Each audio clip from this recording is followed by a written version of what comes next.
नमस्कार। अभी कुछ दिनों पहले की बात है, मैंने कुछ दिनों पहले एक शॉर्ट वीडियो देखा था, रवीश कुमार जी का। जी हाँ, बिल्कुल वही एनडीटीवी के जो एंकर थे, पत्रकार थे पहले, अभी क्या है पता नहीं, यूट्यूब पे कुछ तो कर रहे हैं। हाँ, तो हैं उनके कुछ चाहने वाले जिनके पक्ष में बातें करते हैं, और कुछ वैसे जिन्हें वो नहीं चाहते हैं तो उनके विरोध में बातें करते हैं। वो पहले भी करते थे, वो आज भी करते हैं। उनका एक वीडियो था, उस वीडियो में वो बहुत अच्छी बात कह रहे थे, बहुत प्यारी बात। मोदी जी को लेकर कह रहे थे कि ये देश में क्या लगा रखा है, हिंदू मुस्लिम हिंदू मुस्लिम। अरे आपके ही घर घर के बगल में रहता होगा, आपके ही साथ आता जाता होगा। अरे जाओ ना, दरवाजा खोलो और देख लो, उसके भी दो हाथ हैं, उसके भी दो पैर हैं, उसके भी दो हाथ आँख हैं। जाओ जाके देख लो, ये क्या लगा रखा है हिंदू मुस्लिम। उनके इस बात पे ताली। लेकिन रवीश कुमार जी, मेरा आपसे सवाल, आपसे सवाल क्या ही करना। चलो मैं आपको कुछ पूछता हूँ। हाँ, अच्छा पूछ लिया तो सवाल ही हो गया। अभी आपको तो, चलो मुझे तो कोई नहीं जानता है भारत में, लेकिन आपको भारत में बहुत से लोग जानते हैं। अब जैसा कि मैं भी था, बचपन से स्कूल गया, कॉलेज गया, आप भी स्कूल और कॉलेज गए होंगे। आपके ज्ञान को देखकर लगता है कि आप स्कूल कॉलेज और अच्छी डिग्री लिए होगे आप। आखिर पत्रकार थे, एनडीटीवी इतने बड़ा न्यूज़ चैनल। तो स्कूल में है ना, एक सब्जेक्ट होता था, सब्जेक्ट जिसको इंग्लिश में हम हिस्ट्री बोलते थे, हिंदी में इतिहास बोलते थे। हाँ, मतलब बोलते हैं, थे नहीं, हैं, अभी भी है, अभी भी है। तो हिस्ट्री इंग्लिश में और हिंदी में इतिहास, हमको वो बचपन से पढ़ाया जाता था। आपने भी पढ़ा होगा, लेकिन मुझे ऐसा लगता है आपने ज़्यादा नहीं पढ़ा होगा। क्योंकि अगर आपने अच्छे से और ज़्यादा पढ़ा होता तो आपको पता होता कि ये जो हिंदू मुसलमान जो आप कह रहे हो कि आपके ही घर के बगल में है, जाके देख लो, ये आज का मुद्दा है ही नहीं बॉस। अगर मैं भारत की बात करूं तो भारत में ये मुद्दा पिछले 800 हजार सालों से है, आज की नहीं है। कौन कह रहा है आपको कि आज आज क्या लगा के रखा है भारत में? आज नहीं लगाया है, ये 800 हजार साल पहले से लगा हुआ है। ये तब से लगा है जब मुगल का पहला कदम भारत में पड़ा था जनाब। हल्का सा इतिहास देखिए, मैं भी इतिहास को डिटेलिंग में नहीं पढ़ता हूँ कि किस दिन क्या हुआ, किसने क्या क्या, कैसे कैसे, नहीं। मैं भी मोटा मोटी देख लेता हूँ कि हाँ क्या हुआ था, कैसे हुआ था, क्यों हुआ था, किन लोगों ने किया था, किन लोगों पर किया था, जो मोटी मोटी बातें हैं। तो इतना मैं भी इतना तो पढ़ता ही हूँ, आपको भी इतना पढ़ना चाहिए कि ये हिंदू मुसलमान आज का नहीं, 800 साल हजार पहले का मुद्दा है, जब मुगल ने पहला कदम भारतवर्ष की धरती पर रखा था। ये मुद्दा कब तब से है, आज कोई ये नया नहीं है। हाँ, बीच में कांग्रेस की सरकार थी पिछले 60 साल तक। मैं बीच इसलिए कह रहा हूँ क्योंकि भारत शायद आपके लिए 1947 के बाद भारत बना हो, लेकिन हमारे लिए तो भारत भारत तब से है जब से इंसान है। हाँ? बाकी सब धर्मों का तो डेट लिखा है ना कि इस डेट पे ये धर्म। भारत हिंदू सनातन का कोई डेट ही नहीं है। तो इसलिए मैं कह रहा हूँ कि बीच में कांग्रेस की सरकार थी, ठीक है। उसके पहले तो राजा दशरथ की सरकार हुई, महाराणा प्रताप सिंह। तो ठीक है, बीच में कांग्रेस की सरकार थी, तो भैया हिंदू मुस्लिम भाई भाई, हिंदू मुस्लिम भाई भाई का जो झूठा प्रवचन है वो बहुत चलाया गया, बहुत खर्चे किए गए। तो ये मुद्दा आज का नहीं है रवीश जी, बात समझो आप, ये मुद्दा 800 हजार साल पहले का है। अकबर ने क्या किया, नहीं किया, शाहजहां ने क्या किया, कितने हिंदू मरवा दिए गए, हाँ, कितने मंदिर तोड़े गए, कितनों को जबरदस्ती धर्म परिवर्तन करवाया गया।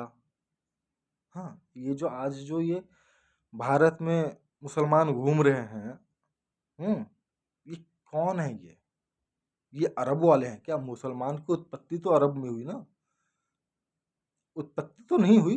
कोई एक बंदा होगा जिसको होगा कि यार नहीं यार, कुछ अलग करते हैं, आज हम कुछ तूफानी करेंगे, तूफानी करते हैं। तो तूफानी क्या करेंगे हम? अपना धर्म लेके आएंगे, हाँ? क्या बोलते हैं उसको, कौम, मजहब, मजहब, अपना मजहब बनाएंगे, हाँ, तूफानी करते हैं। ये वहां से आए क्या, ये जो भारत में मुसलमान है जो कहते हैं हाँ हम तो मुसलमान हैं? हमें इतिहास जाके पढ़ो तुम कौन हो। और तुम्हारे इसी सोच पे तो मुझे गुस्सा आता है। साला इतिहास का तुम्हें तो पता नहीं है कि तुम्हारे पूर्वज क्या थे। तो देखो, ये मुद्दा आज का नहीं है रवीश जी। आप यार लोगों को जो कहते हैं ना रास्ता भटकाना, वो रास्ता भटकाने वाला काम क्यों करते हो?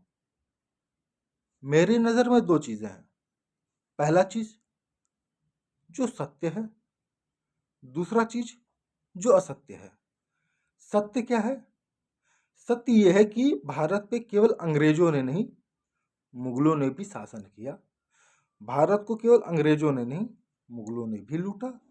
भारत में हत्या केवल अंग्रेजों ने नहीं, अंग्रेजों से ज्यादा मुगलों ने की। ठीक है, ये सत्य है। असत्य क्या है? ये जो तुम्हारे गांधी ने हिंदू मुस्लिम भाई भाई, असत्य है। दरवाजा खोल के देख लो ना, दो हाथ दो पैर होंगे, दो हाथ दो पैर होंगे, लेकिन जो सोच है ना वो अलग होगी, असत्य।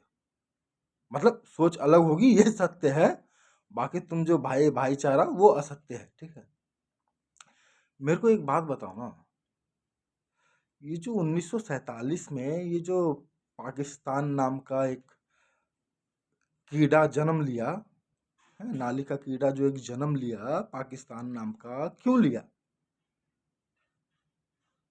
वो लोग भी आ जाते ना दरवाजा, हम भी, अरे तो अभी जैसा हमारे घर के बाजू में मुसलमान का घर है, तो उस समय भी तो बाजू में ही घर होगा ना, 100 की। अब ऐसा तो नहीं होगा ना 1947 में कि एक घर हिंदू का यहाँ है, दूसरा मुसलमान का घर 100 किलोमीटर, नहीं होगा ना, पास पास में ही होगा।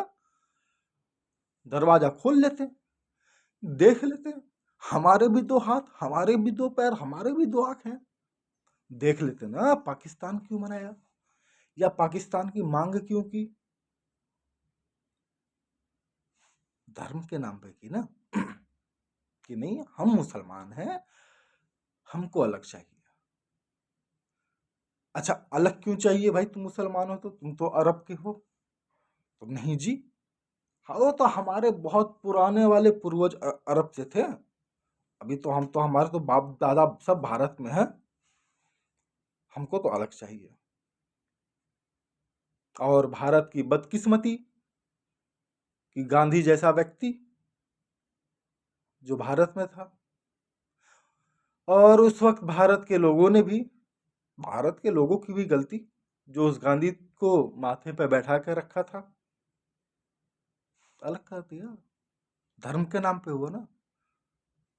आज ये जो हिंदू मुस्लिम हो रहे हैं, या जो दंगे हो रहे हैं, या यात्राओं पे पथराव होते हैं, या कश्मीर में जो सेनाओं पे पहले पत्थर फेंके जाते थे, या जो भारत में ही भारत विरोधी कार्य किए जाते हैं, या जो भारत में ही भगवानों के खिलाफ बोले जाते हैं, ये सब कुछ नहीं होता। आपको मालूम है कैसे? जब पाकिस्तान बना तो उसको एक इस्लामिक कंट्री का दर्जा दे दिया गया। उसी वक्त ये जो फिर बाकी जो भारत बचा, उसको हिंदू राष्ट्र का दर्जा उसी वक्त मिल जाता ना।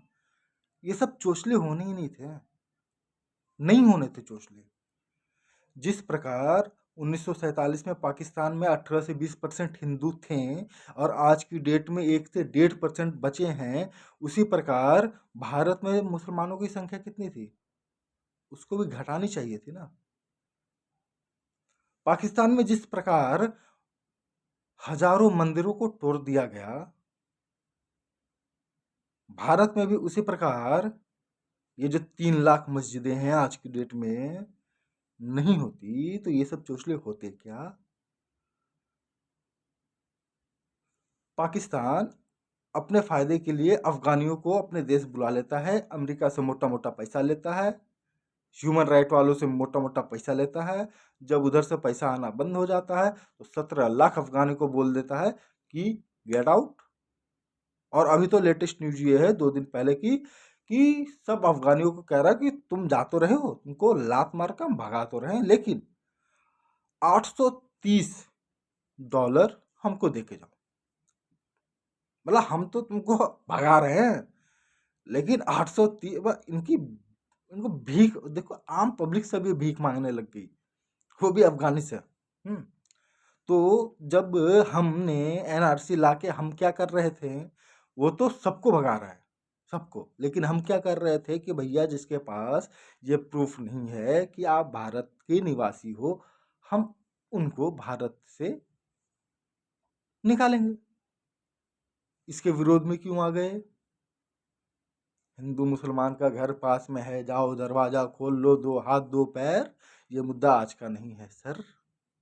प्लीज, आप बहुत पढ़े लिखे व्यक्ति हो तो आप हल्का सा तो अपने दिमाग का इस्तेमाल कीजिए, हल्का सा वो जो इतिहास, हिस्ट्री नाम का जो सब्जेक्ट है ना, उन किताबों को खोलिए, उनमें धूल मत लगने दीजिए। इतने भी चाटुकार ना बन जाओ, इतने भी चाटुकार ना बन जाओ कि आप को लोग ही चाटुकार कहने लगा। मैं क्या बोलूं आपके लिए मेरे को शब्द नहीं मिल रहे हैं। क्या ना, गंदे शब्द बोलने की आदत नहीं है ना मुझे, तो मुंह से निकलते नहीं है। लेकिन फिर भी यार ऐसी बातें मत किया करो कि ये आज का बात है, जाओ दरवाजा नहीं। ये 800 1000 साल पहले की बात है भारत के लिए। बाकी दुनिया के लिए तो 1450 साल पहले की बात है, जब ये पूरी दुनिया परेशान होने लग गए थे इस चीज से। ठीक है, आजकल की बात नहीं है सर। हिस्ट्री पढ़िए, इतिहास पढ़िए। आपके भी पूर्वजों में से कोई ना कोई होगा इनके द्वारा जिसको तरपाया गया होगा, जिसको मारा गया होगा। ये बात और है कि आपको नहीं पता होगा। पूर्वजों की बात कर रहा हूँ। अब पूर्वजों में केवल बाप दादा नहीं होते, उनके पहले भी जाना होता है।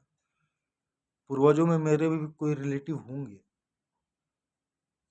इतिहास केवल पढ़ने के लिए नहीं है सर। केवल इतिहास का सब्जेक्ट इसलिए नहीं है कि आप पन्ना पलटो, पढ़ो, एग्जाम में क्वेश्चन का आंसर दो, नंबर लो, पास हो जाओ। नहीं सर, इतिहास पढ़ने के साथ साथ समझने के लिए भी है। और समझने के लिए इसलिए है ताकि जो इतिहास में घटना घट चुकी है वैसा आपके साथ दोबारा प्रेजेंट में ना हो, उसकी तैयारी आप करो। फ्यूचर में ना हो, उसकी तैयारी आप करो। इतिहास इसलिए है सर, इतिहास पढ़ने का मतलब इसलिए है कि जो घटना घट गई वैसा दोबारा ना घटे, इसलिए इतिहास है, इसलिए हिस्ट्री है सर। केवल पढ़ के और क्वेश्चन का आंसर दे के पास होने के लिए स्कूलों में नहीं पढ़ाई जाती है। उसको समझना भी ज़रूरी है। उसको समझने के साथ साथ जो घटना घट चुकी है वैसा ना घटे, उसके लिए तैयारियां करना भी ज़रूरी है सर। प्लीज समझो। ऐसे देश के लोगों को गुमराह करने की कोशिश मत करो। जिस देश के लोग गुमराह हो जाते हैं ना, वो देश गुमराह हो जाता है। ठीक है, तो ऐसी ऐसी करतूती मत करो प्लीज। हाँ, जय श्री राम।